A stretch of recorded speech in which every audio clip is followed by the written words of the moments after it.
ജില്ലയിൽ കോൺഗ്രസിന് വൻ തിരിച്ചടി. കെപിസിസി എക്സിക്യൂട്ടീവ് അംഗവും ജില്ലാ പഞ്ചായത്ത് അംഗവുമായ വെള്ളനാട് ശശി രാജിവെച്ച് സിപിഐഎമ്മിനൊപ്പം ചേർന്നു. കോൺഗ്രസിന്റെ ബിജെപി അനുകൂല നിലപാടിൽ പ്രതിഷേധിച്ചാണ് രാജിവെച്ചതെന്ന് വെള്ളനാട് ശശി പറഞ്ഞു.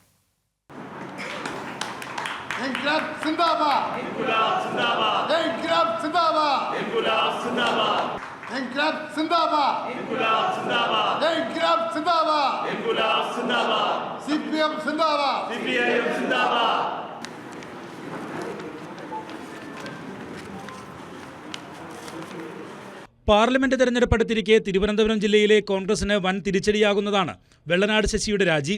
വെള്ളനാട് പഞ്ചായത്തിൽ വലിയ സ്വാധീനമുള്ള നേതാവാണ് 45 വർഷക്കാലം ജനപ്രതിനിധിയായ വെള്ളനാട് ശശി. കെപിസിസി എക്സിക്യൂട്ടീവ് അംഗവും വെള്ളനാട് ഡിവിഷനിലെ ജില്ലാ പഞ്ചായത്ത് അംഗവുമാണ് ഇപ്പോൾ വെള്ളനാട് ശശി.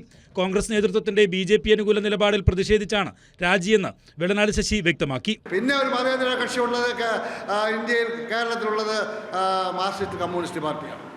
ആ പാർട്ടിയിൽ ചേരാനേ പറ്റും. അതാണ് എൻ്റെ മനസ്സ്. അപ്പോൾ അടൂർ പ്രകാശ് ഇപ്പോൾ BJP ജയിച്ചാലും കുഴപ്പമില്ല, CPM ജയിക്കരുത് എന്നുള്ള ഒരു നിലപാടിലേക്ക് എടുത്തപ്പോൾ നമുക്കതിനകത്ത് ബുദ്ധിമുട്ടാണ്.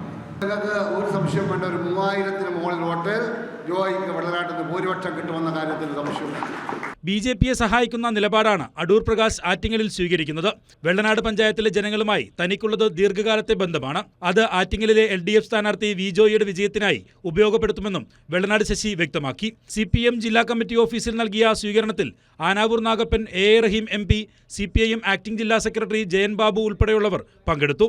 ആനാവൂർ നാഗപ്പൻ വെള്ളനാട് ശശിയെ ഷാളണിയിച്ച് സ്വീകരിച്ചു. കൈരളി ന്യൂസ്, തിരുവനന്തപുരം.